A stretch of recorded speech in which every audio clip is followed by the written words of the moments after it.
Thank you, Sir Roger. It is a pleasure to serve under your chairship and to see you here today. May I start by thanking my honourable friend, the member for Swansea East, who co-chairs the Beauty, Aesthetics and Wellbeing APPG, along with my honourable friend, the member for Bradford South, and congratulate her on securing this debate and her excellent opening speech on the lack of sufficient support for the beauty and wellbeing industry through the pandemic. She talked about the challenges they faced, and many of those challenges were then echoed, I think, across the board by honourable members and right honourable members who have spoken in this debate. May I also thank all honourable members who have made those contributions, including honourable friend, the member for Bradford South, Newport East, as well as honourable members for Romsey and Southampton North, Strangford, and others who I know have contributed in their discussions with us who were unable to speak today.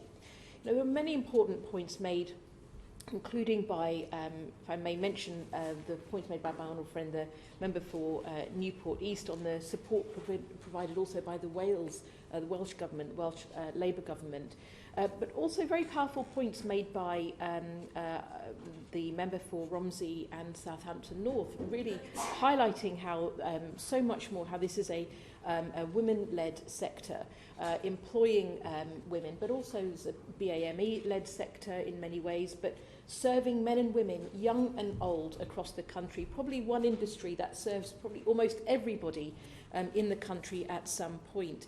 And she also made and outlined the arguments, as others have done, about reduction in VATs, and points made also by a former hairdresser, Maria Evangelou, in an article written in Politics Home before the budget this year. The honourable member for Strangford made a very powerful point about how this is a highly skilled sector, often not seen as such. And I will say that this seems to be the same stereotype we seem to apply in our minds to women-led sectors, to see them as low-skilled and often connected to them being low-paid. And I think we have to check and challenge ourselves. I don't think there's anything more than greater than the contribution of lockdown to understanding this. When we saw the rise of lockdown haircuts, I too had to learn how to use a barber set. But you know, I think what happened is we really appreciated how much skill goes into making us all look and feel as good as we can and we should. And I think the points made about how this is almost like a contribution to a wider health and well-being sector is a very, very important way to see this industry. And I hope that this House will take that on board and see that in future debates too.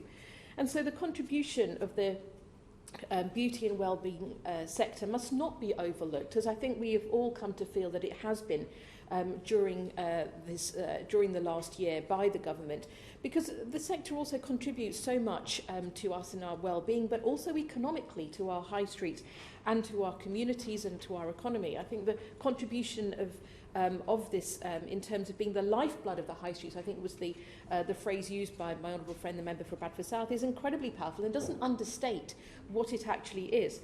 Indeed, a report by Oxford Economics found that the beauty industry, which employs around 600,000 people and has done so for some time, contributes to around 28 billion to the UK's GDP annually and supports £7 billion in UK tax revenues, Sir Roger, equivalent to the combined salaries of 250,000 nurses and midwives. The numbers speak for themselves. It is a vital industry for our country. And as we have heard, the sector, hairdressers, salons, barbers, they make a huge contribution to our personal well-being and also mental health. Also a community spirit. If you want to know what's going on, if you want to share your stories, look how much people do that in their hairdresser. And I think we all have that experience. It's a moment away from the frenetic time of the everyday life. And I think we underestimate that in terms of that social contribution as well. But during the pandemic, the industry has certainly been one of those most acutely hit by the restrictions, because it is a close contact industry And the product is often a one-to-one service. And as one stylist doesn't serve 10 clients, as you might see in an hour in a restaurant. And so being very much more affected by social distancing and then the extra costs that have gone with that in terms of maintaining safety for staff and also for customers. We've also seen a sharp increase in permanent closures of hair and beauty businesses, with around 20% who have had to shut their doors so far. And the numbers employed as hairdressers or in related services has also fallen by 20%. Of these, over 60% were self-employed. And we have heard, I think, through the debate, how those who are coming, they may be employed and then go on to be self-employed and then go on to be owners of businesses and then employ others. They take those risks themselves every step of the way. And many of those have experienced issues as well, accessing the self-employed income support scheme. I would see self-employed often as a journey to becoming employers as well. And I think we need to understand the issues they face sometimes in that context too. So looking ahead, the future remains far from certain for the industry, and it's one of the reasons why it's a very important time to be having this debate today. As we have heard as well, I think the Right Honourable Member for Newport East said this, that 6 out of 10 salons started this year with no cash reserves, and many businesses are now described as acutely vulnerable to failure.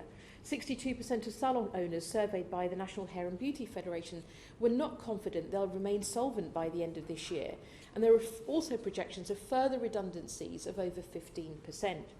Luke Hersherson, a globally renowned hairstylist backing the Save Our Salons campaign, also said earlier this year, in March, my salons will have been closed for 260 days out of 365. Running a business for more than 2/3 of a year with no income at all is incredibly challenging. When the tap is turned off, salon businesses are still paying landlords, they're still paying utility bills, insurance costs, and subsidising furlough pay. It's a huge strain on the entire industry.